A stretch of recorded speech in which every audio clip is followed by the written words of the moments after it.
Evening worship at the Baptist Church is a full-throated affair, a congregation unafraid to raise its voice in prayer or psalm.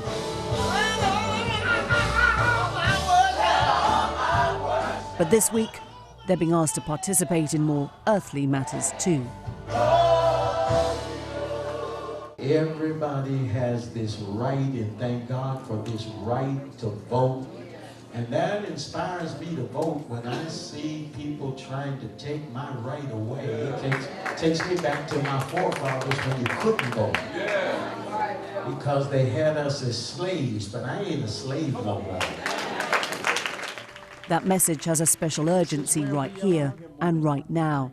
Just days away from midterm elections, they're being encouraged to vote early just to make sure nothing goes wrong. In the soul of America's deep south lies Georgia. Now, electoral folklore will tell you they don't see political upsets here very often. Its recent history, its heart, are a deep, sonorous red. Bill Clinton was the last president to turn it blue, and that was more than 25 years ago. Yet this time round, there is a nail-biting race, the outcome of which could determine not just who gets to govern, but who is even allowed to vote. Meet Stacey Abrams. If she wins here next week, she'll be the first black female governor the country has ever seen.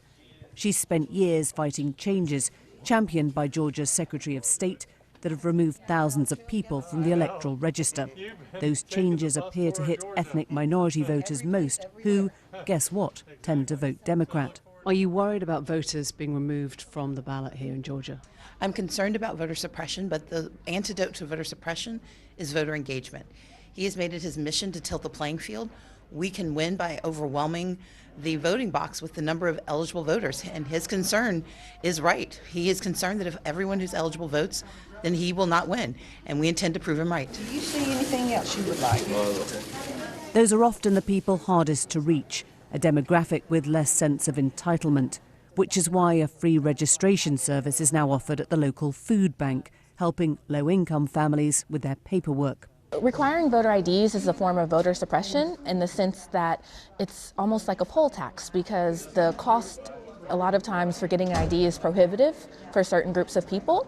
And so when you have to pay $32 for your ID itself and possibly up to $60, $75 for your birth certificate, you know, now you're deciding on getting food or paying bills and getting an ID. But then when you don't have an ID, you know, when it comes to jobs and getting housing and other things, so it becomes a hard circle for people to get out of.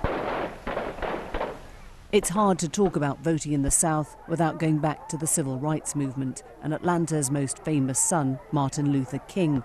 Because of the racist disenfranchisement that existed here for decades, Georgia was put on a watch list of states with a history of discrimination.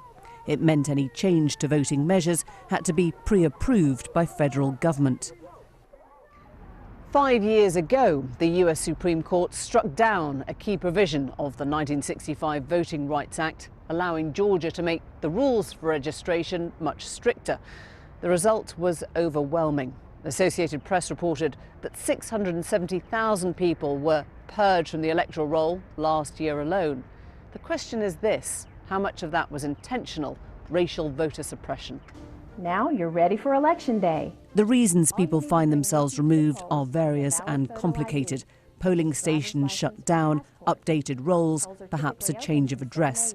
But the most frequently heard problem this time is one they call the exact match policy. A missing hyphen, comma, or different spelling can invalidate the registration form. I do think it's aimed at keeping some demographics off the roll.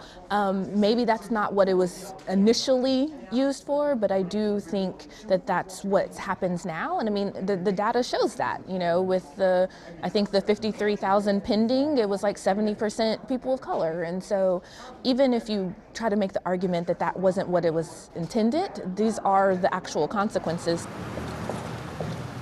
The problem's not a new one, but with a race this tight, it feels even more critical. Clearly, I need to put questions to the office enforcing electoral rules. But here's where that gets complicated. The man in charge is also Kemp, the Republican candidate for governor, Georgia's Secretary of State, Kemp. He's come to Cobb County, one of a handful that went for Hillary Clinton in Georgia in 2016. And he's accompanied today by White House royalty, the president's daughter-in-law, Lara Trump. Hey guys! Ladies and gentlemen, I have great news for everyone. We are 7 days from victory right here in the state of Georgia. And then he opted out of He's refused our request for interview and his time is tight. But we try anyway. Mr. Kemp, you've been accused of voter suppression. Your response to that? That's ridiculous. We're having record turnout right now, minority participation up. We have 1 million more people on the rolls than we had when I took office. You've got hundreds of thousands of people who've been purged from the register. Many of them are African American. We are following state law. I took an oath to do that. Is that your law? Is that your law? No, it's a state law in Georgia that the legislature passed. I took an oath of office to defend and protect those laws. So did the Attorney General. You should get your facts straight about it. He argues Abrams is trying to add people to the register who have no right to vote.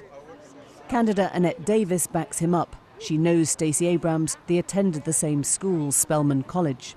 If Stacey Abrams is pushing voter suppression, first of all, African Americans do not vote in record numbers anyway, right? So to say that there's voter suppression, that's wrong, because there are people registered to vote, particularly African Americans, who do not vote. Make sure you have your photo ID out and handy. We asked congregations at the church and at the polls if anyone had experienced voter suppression. No one came forward. So is it all overplayed? No, it's not been overplayed. Not at all. But I'm Caucasian, so I won't have any trouble. Civil rights groups are suing Kemp now, alleging he's using his day job to suppress voter turnout.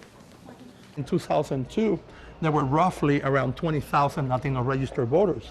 Fast forward to 2018, we have from 2050 to 300,000 Latino registered voters. Wow. And that fast-changing demographic explains why those in power are starting to worry. Pedro Marin is the first Hispanic elected to office in the state. The purge of voters, and especially in minority communities, I think it's an effort to get that community away from the elections. Why? Because of the fear of losing power. Georgia, Georgia. So I called Stacey Abrams and I said, Stacey, this is open. This race has become one of the hottest in the country. Surrogates on both sides have Georgia on their mind. Georgia on my mind. Georgia on my mind. But perhaps there should be a bigger wake-up call to questions about America's future. The next governor gets to influence who counts and who's erased from the picture. I say just an old sweet song keeps Georgia